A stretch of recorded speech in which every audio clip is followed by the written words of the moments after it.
Yes, ready, start. उपाध्यक्ष महोदय, मैं आपको धन्यवाद देती हूँ। आपके माध्यम से मैं सभी माननीय सांसदों का धन्यवाद देना चाहूँगी जिन्होंने इस बिल पर अपने विचारों को व्यक्त किया। मैं इस सदन में एक विशेष आभार अपने वरिष्ठों की अनुमति से व्यक्त करना चाहती हूँ। श्री मल्लिकार्जुन खड़गे जी एक वरिष्ठ नेता हैं। इनका भारत की राजनीति में एक सुनहरा इतिहास है और आज मुझ पर व्यक्तिगत कटाक्ष करने के लिए इन्होंने संत तुकाराम का उल्लेख किया। मैं बहुत भाग्यशाली हूँ कि मुझ जैसी एक छोटी सी महिला के लिए इतने बड़े संत का नाम आपकी जुबान पर आया, लेकिन मेरे पास न उनकी तरह अनुभव है और न मैं वरिष्ठ हूँ, लेकिन विद्या के बारे में मैंने जो समझा, सीखा और जाना है वह मात्र इतना है कि विद्या ददाति विनयम, और उस विनय का परिचय देते हुए मैं मात्र इतना कहना चाहती हूँ कि आज का यह अमेंडमेंट बिल जो हम पास करने वाले हैं वह अपने आप में इस बात का प्रमाण है कि लोकतंत्र में कितनी ताकत होती है।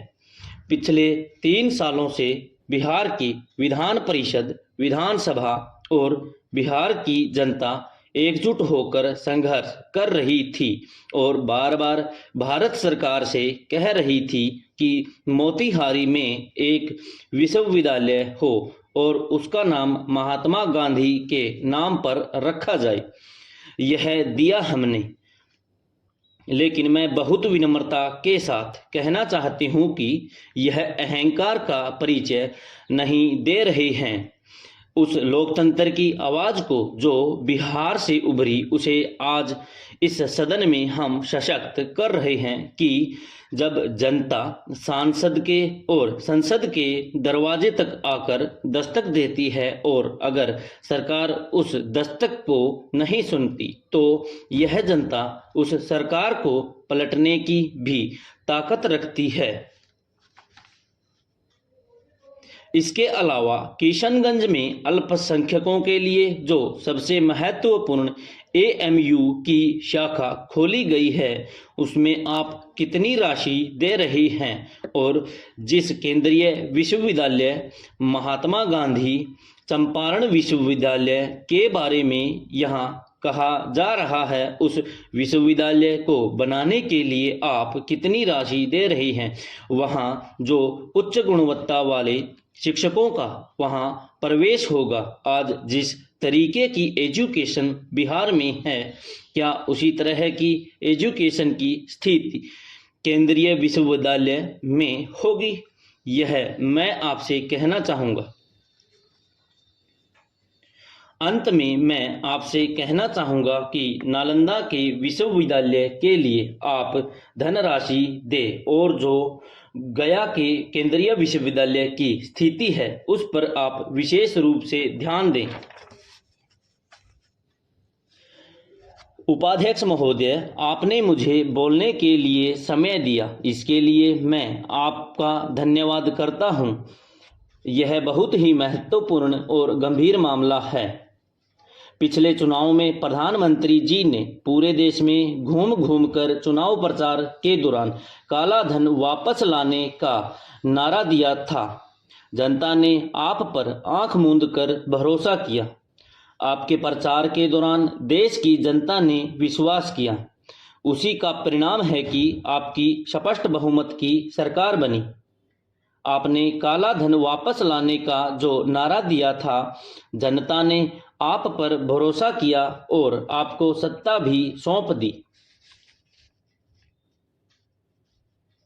सभापति महोदय, सरकार बनने के बाद आज तक सरकार ने, मोदी जी ने इसमें कोई भी प्रभावी कार्य नहीं किया गया। न सरकार ने अभी तक कोई विचार किया है, न अभी सदन को या देश को कुछ बताया है जो आपने चुनाव के वक्त कहा था। कांग्रेस सरकार ने स्विट्जरलैंड से एक समझौता किया था। काले धन की जानकारी प्रदान करने के लिए उस समझौते पर 6 महीने तक कोई कार्रवाई नहीं हुई। तब तक ज़्यादा से ज़्यादा काला धन बैंकों से निकाल लिया गया। अभी भी आपकी सरकार ने बयान दिए, प्रधानमंत्री जी ने बयान दे दिए और सरकार की तरफ से बयान दिए गए। इस बीच में काफ़ी रुपया बड़ी तादाद में बैंकों से निकाल लिया गया। क्या इस सरकार ने जानने की कोशिश की है कि यह जो रुपया निकाला गया वह कहाँ गया?